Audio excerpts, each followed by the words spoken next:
Large language models are very good at transforming its input to a different format, such as inputting a piece of text in one language and transforming it or translating it to a different language, or helping with spelling and grammar correction. So taking as input a piece of text that may not be fully grammatical and helping you to fix that up a bit, or even transforming formats, such as inputting HTML and outputting JSON.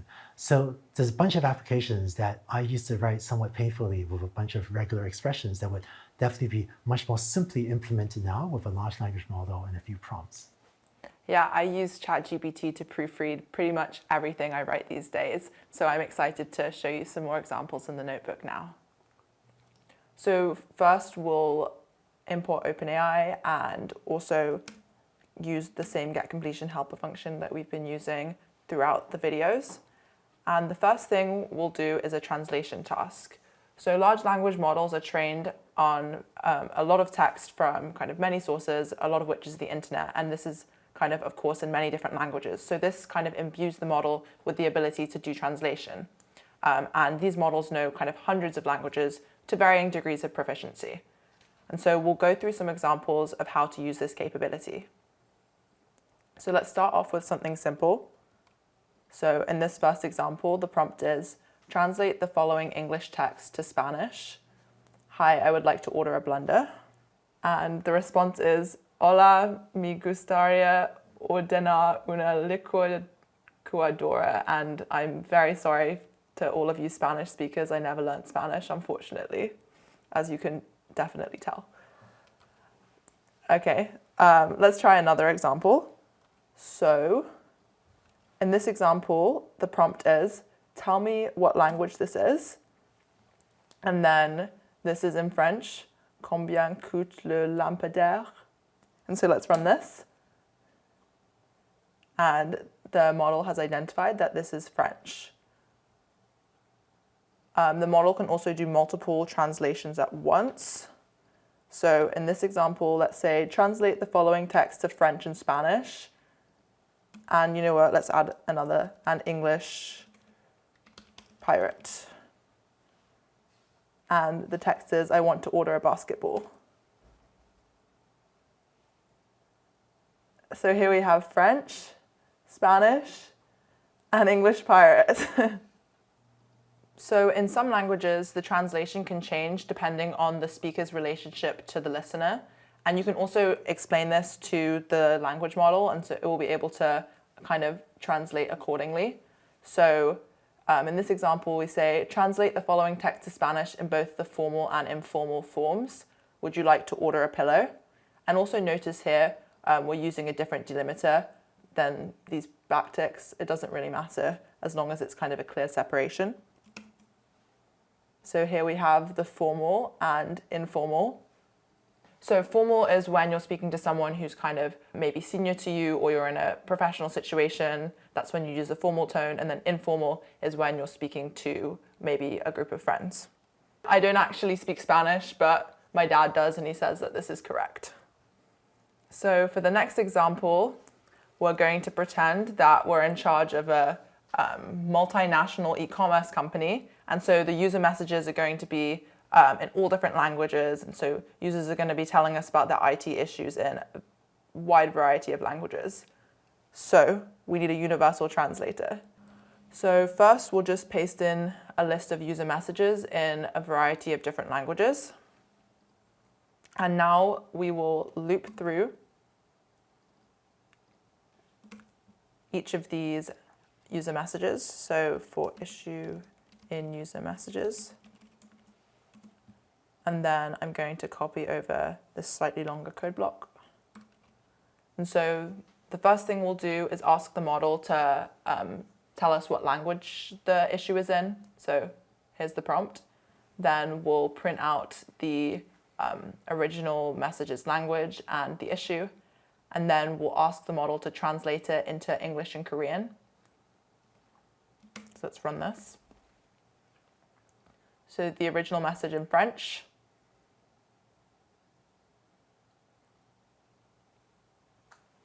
So we have a variety of languages, and then the model translates them into English and then Korean. And you can kind of see here, so the model says, this is French. So that's because the response from this prompt is going to be, this is French. You could try editing this prompt to say something like, tell me what language this is, respond with only one word, or don't use a sentence, that kind of thing, if you wanted this to just be kind of one word. Or you could kind of ask for it in a JSON format or something like that, which would probably encourage it to not use a whole sentence. And so, amazing, you've just built a universal translator. And also feel free to pause the video and add kind of any other languages you want to try here, maybe languages you speak yourself, and see how the model does. So the next thing we're going to dive into is tone transformation. Writing can vary based on kind of an intended audience. You know, the way that I would write an email to a colleague or a professor is obviously going to be quite different to the way I text my younger brother. And so ChatGPT can actually also help produce different tones. So let's look at some examples. So in this first example, the prompt is, translate the following from slang to a business letter. Dude, this is Joe. Check out this spec on the standing lamp. So let's execute this. And as you can see, we have a much more formal business letter with a proposal for a standing lamp specification. The next thing that we're going to do is to convert between different formats.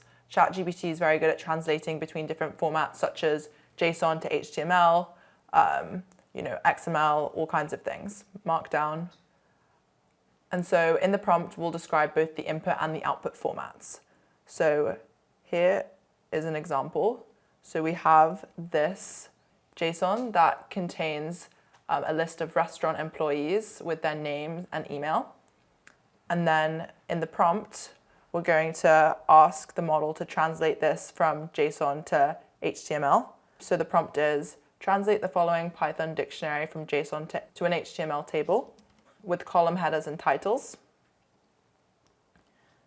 And then we'll get the response from the model and print it. So here we have some HTML displaying all of the employee names and emails.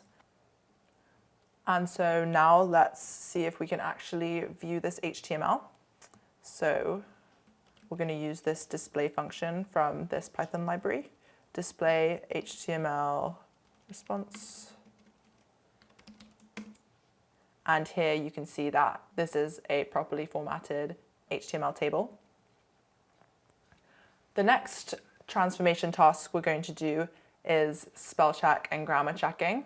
And this is a really kind of popular use for ChatGPT. I highly recommend doing this. I do this all the time. And it's especially useful when you're working in a non-native language. And so here are some examples of some kind of common grammar and spelling problems and how the language model can help address these. So I'm going to paste in a list of sentences that have some kind of grammatical or spelling errors. And then we're going to loop through each of these sentences and ask the model to proofread these. Proofread and correct. And then we'll use some delimiters.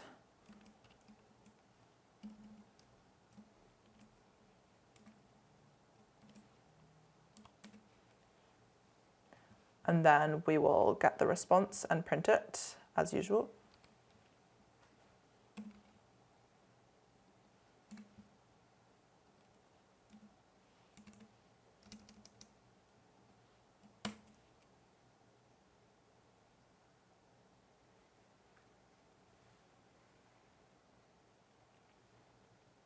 And so the model is able to correct all of these grammatical errors. We could use some of the techniques that we've discussed before. So we could, to improve the prompt, we could say proofread and correct the following text. And rewrite,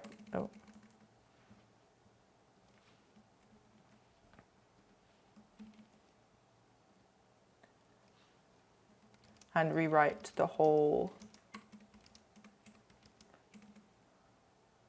and rewrite it, corrected version. If you don't find any errors, just say no errors found. Let's try this.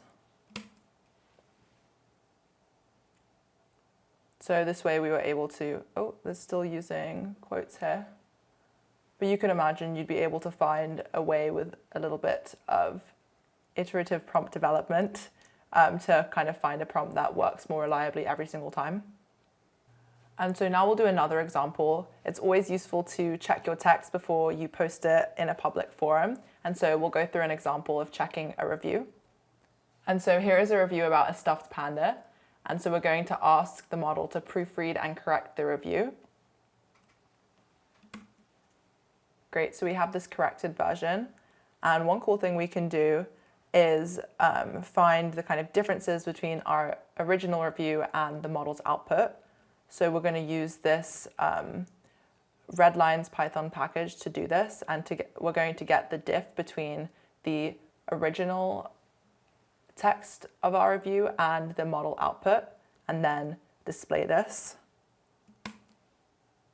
And so here you can see the diff between the original review and the model output and the kind of things that have been corrected. So the prompt that we used was proofread and correct this review, but you can also make kind of more dramatic changes, kind of changes to tone and that kind of thing. So let's try one more thing. So in this prompt, we're going to ask the model to proofread and correct this same review, but also make it more compelling and ensure that it follows APA style and targets an advanced reader. And we're also going to ask for the output in Markdown format. And so we're using the same text from the original review up here. So let's execute this.